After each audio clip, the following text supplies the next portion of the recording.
Aslan's great mane seems to glow orange in the setting sun as he strutted through the forest, with Lucy and Susan comfortably sitting on his back. Aslan was going at a slow pace through the forest when a bunch of reddish-purple vines came slithering down from the treetops and wrapping around Aslan and his riders, lifting them into a tree with a thicker trunk than the others. Suddenly, the trunk split open and revealed a horrifying-looking mouth with tree bark splinters as teeth.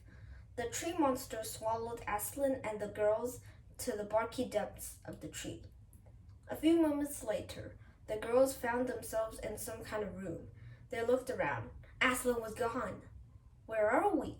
Lucy asked, frankly hoping for some sort of answer, and as if an answer to her question, the White Witch's voice came out loud and clear. "Daughters of Eve, looks like I've got you now." The girls looked around and saw that they were in a large room with one window and one door, which is hopelessly locked. There were also one large stone statue bearing an icosahedron at the very top. "We have to get out of here and find Aslan," Susan said, walking towards the window and looking down, probably hoping to see something to help them get free, but instead she found a pickaxe. "Is this for breaking out?" Susan asked. She tried to break the stone of the room, but every crack just magically healed itself, and soon Susan got tired. She randomly threw the pickaxe at a wall, suspecting that it would do nothing, but instead the wall collapsed into a heap of rubble. Behind it was 20 identical rubies. Susan already knew where these go. On the icosahedron, of course, which is now floating above the statue rather than just resting on it.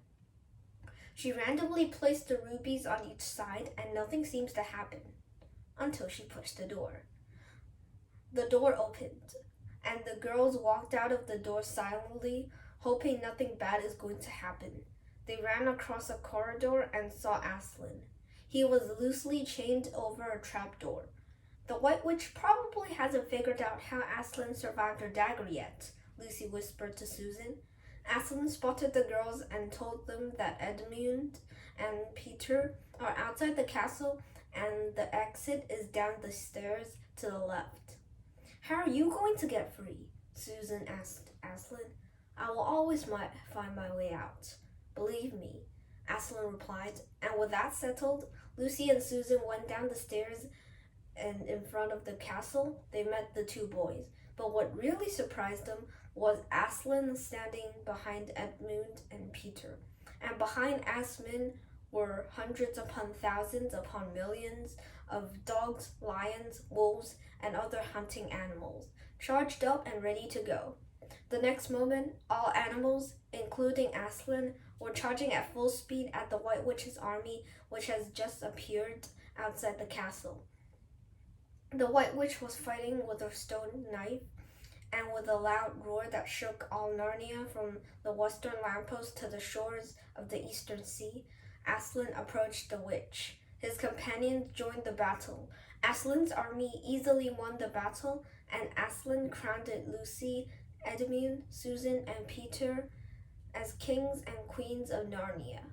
They were all talking to each other about their adventure, and the next moment, they all came tumbling down out of the wardrobe door into an empty room.